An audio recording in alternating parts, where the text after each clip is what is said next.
नमस्कार, वंदे मातरम, जय हिंद। बच्चों, आज हम आप लोगों के सामने 10वीं क्लास का मैथ का सबसे इम्पोर्टेंट थ्योरम लेकर आया हूं, जिसको बोलते हैं Thales theorem, basic proportionality theorem, RBPT theorem. तो आप लोग देखिए, बहुत ही शॉर्टकट तरीके से, बहुत ही अच्छे से मैं आपको समझाने वाला हूं।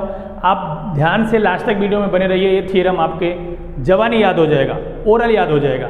तो चलिए देखते हैं कि हमें क्या कह रहा है। थ्योरम जो है थेल्स की थ्योरम या बेसिक प्रोपोर्शनलिटी थ्योरम, BPT भी बोलते हैं, या हिंदी में क्या बोलते हैं, समानुपात की प्रमेय। लिखा इंग्लिश में है, समझा रहा हूँ हिंदी में, इसलिए हिंदी मीडियम वाले घबराएंगे नहीं, सबको समझ में आने वाला है। देखिए ये थ्योरम है। थ्योरम क्या कहता है, if a line is drawn parallel to one side of a triangle, यानी कि किसी भी त्रिभुज में कोई लाइन अगर किसी लाइन के पैरेलल समांतर खींची गई है, यहां पर BC के समांतर एक रेखा DE खींची गई है जो AB को D में इंटरसेक्ट करती है, काटती है, और AC को E में काटती है। इतना आपको दिया है। और क्या कह रहा है कि ये जो पॉइंट है एक निश्चित अनुपात में, सेम रेशियो में डिवाइड करते हैं, ये आपको प्रूव करना है। यानी कि ये रेशियो और ये रेशियो इक्वल होगा, ऐसा आपको प्रूव करना है। तो थ्योरम को प्रूव करने के लिए 3 स्टेप, आपको 3 हेडिंग लिखनी होती है। पहली हेडिंग है गिवन। गिवन में जो जो दिया है एज इट इज आपको लिख देना है, वो गिवन हो जाएगा। दूसरा हेडिंग होता है टू प्रूव। टू प्रूव में क्या प्रूव करना है, क्या आपको दिखाना है, वो लिख दोगे तो टू प्रूव हो जाएगा। और प्रूफ में जो जो स्टेप आप यूज करते हो, जो जो प्रोसेस यूज करते हो, वो प्रूफ में डिस्कस किया जाता है। तो यहाँ पे गिवन में क्या लिखोगे, गिवन में आपको ये लिखना है कि एक ट्रायंगल दिया गया, एक त्रिभुज दिया गया है, जिसमें BC के समांतर एक रेखा DE है जो AB को D में काटती है, AC को E में काटती है। इतना आपको गिवन में लिखा जाएगा। गिवन में लिखेंगे in triangle ABC DE parallel BC which intersect AB at D and AC at E, यानी कि त्रिभुज ABC में BC के समांतर एक रेखा DE है जो AB को D में काटती है, AC को E में काटती है। ये गिवन में हो जाएगा। टू प्रूफ, जो प्रूफ करना है, टू प्रूफ में आपको क्या लिखना है, AD upon DB equal to AE upon EC, ये आपका टू प्रूफ में हो जाएगा। ओके, अब इसमें थोड़ा कंस्ट्रक्शन करना है, तो एक हेडिंग कंस्ट्रक्शन भी डाल सकते हो। कंस्ट्रक्शन की हेडिंग नहीं डालोगे तो ये प्रोसेस आपको प्रूफ में लिख देना है। कंस्ट्रक्शन में हमने क्या किया, यहाँ से इस पर परपेंडिकुलर लाइन ड्रा किया, यानी कि EN perpendicular AD and DM perpendicular AE, ये लिखा। Draw DM perpendicular AC and EN perpendicular AB। इसको AB बोलो या AD बोलो, एक ही मतलब है। एंड इसको हमने क्या किया, ज्वाइन किया, ज्वाइन DC एंड BE, ये लिख दिया हमने, ज्वाइन BE एंड CD। ये कंस्ट्रक्शन हो गया। प्रूफ में थोड़ा ध्यान दीजिए, कुछ नहीं है, घबराना नहीं है। 4 नंबर आपको फ्री में देके जाएगा। थोड़ा सा खाली आप 5 मिनट वीडियो में बने रहिए। आपको शुरुआत करना है त्रिभुज का क्षेत्रफल, एरिया ऑफ ट्रायंगल का फार्मूला होता है half multiply base multiply height. आपको ये देखना है, इसमें बहुत सारे त्रिभुज दिख रहे हैं, लेकिन कौन से त्रिभुज का क्षेत्रफल, देखिए आपके माइंड में फिट कर लो। अगर बेसिक प्रोपोर्शनलिटी थ्योरम आएगा तो एरिया ऑफ ट्रायंगल यानी त्रिभुज का क्षेत्रफल आपको यूज करना है कितनी बार, 4 बार। बस थ्योरम प्रूफ, 4 बार त्रिभुज का क्षेत्रफल यूज करना है। वो त्रिभुज कौन कौन से होंगे यहां से पता चलेगा। जो आपको प्रूव करना है, प्रूव क्या करना है, AD और DB। अब AD किस त्रिभुज की भुजा है, देखो AD ये रहा, तो ADE ले लो। पहले आपको यहां लेना है area of triangle ADE equal to half multiply base, इसका क्या है AD और इसका परपेंडिकुलर क्या है EN, तो AD मल्टीप्लाई EN। ओके, इसको इक्वेशन नंबर 1 डाल सकते हो।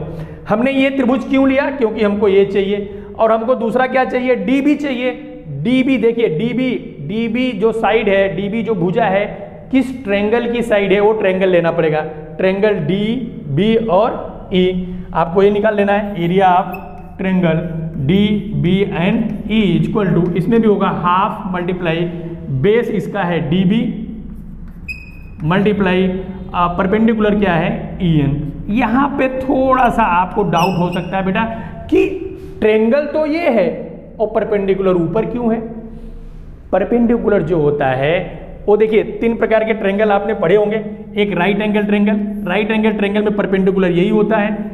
एक्यूट एंगल ट्रायंगल जिसमें परपेंडिकुलर ये होता है, और ऑब्ट्यूज एंगल ट्रायंगल मतलब अधिक कोण त्रिभुज में जो परपेंडिकुलर लाइन होती है ये होती है, यानी कि ट्रायंगल के बाहर आती है। इसलिए ये अधिक कोण त्रिभुज है, इसकी हाइट यहाँ बाहर जाएगी, EN इसकी हाइट होगी, इसलिए हमने EN लिख दिया। 2 त्रिभुज का क्षेत्रफल निकाल लिया, 2 और त्रिभुज का क्षेत्रफल निकालेंगे, आपकी प्रमेय सिद्ध हो गई। अब इन दोनों का रेशियो निकालना है। आप बोलोगे सर रेशियो क्यों निकाल रहे हो, मल्टीप्लाई क्यों नहीं कर रहे हो? रेशियो इसलिए निकालना क्योंकि AD/DB तभी आएगा जब बीच में क्या हो, रेशियो हो। इन दोनों का रेशियो निकाल लेंगे। एरिया ऑफ ADE बटे area of DBE equal to ये बटे ये कर दो 1/2 AD मल्टीप्लाई EN बटे 1/2 DB मल्टीप्लाई EN। देखो EN से EN कैंसिल हो जाएगा बेटा, हाफ से हाफ कैंसिल हो जाएगा। आपका आ गया ये area of ADE upon area of DBE equal to आ गया AD/DB। ओके, AD/DB, ये इक्वेशन नंबर 3 डाल सकते हो। ये आपका आधा थ्योरम हो गया, आधा थ्योरम हो गया, 50% हो गया। यानी कि आपने एरिया ऑफ ट्रायंगल कितनी बार यूज किया, 2 बार, आधा थ्योरम हो गया, 2 बार और यूज करना है। अब 2 और कौन सा त्रिभुज लेंगे, यहां से चलेगा पता। इधर वाला काम तो हो गया अपना, AD/DB आ गया। अब इधर चलते हैं, AE चाहिए। AE किस ट्रायंगल की साइड है वो देख लो आप, AE इसी ट्रायंगल की साइड है, ADE की, उसको ले लेते हैं। Area of triangle ADE equal to half multiply base AE, इसका मल्टीप्लाई हाइट बदल जाएगा, क्या हो जाएगा, DM। और दूसरा साइड क्या चाहिए, EC चाहिए। ध्यान देना, EC आपको ढूंढना पड़ेगा किस ट्रायंगल की साइड है। ये रहा EC, इस ट्रायंगल की साइड है DEC। Area of DEC equal to half multiply EC and इसका परपेंडिकुलर भी क्या हो जाएगा, EN। ये DM नहीं होगा, DM, यस DM, इसका भी परपेंडिकुलर इधर होगा क्योंकि अधिक कोण त्रिभुज है। इन दोनों का रेशियो निकाल लेंगे।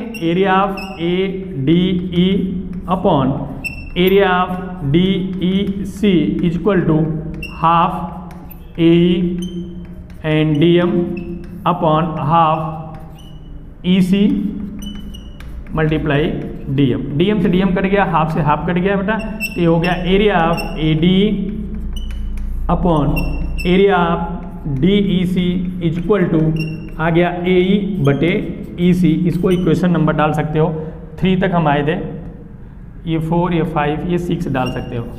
इससे कोई मतलब नहीं है, आप क्या डालते हो, ये 4, ये 5। अब आप देखिए आपका थ्योरम हो गया, बस अगले स्टेप में आंसर आने वाला है।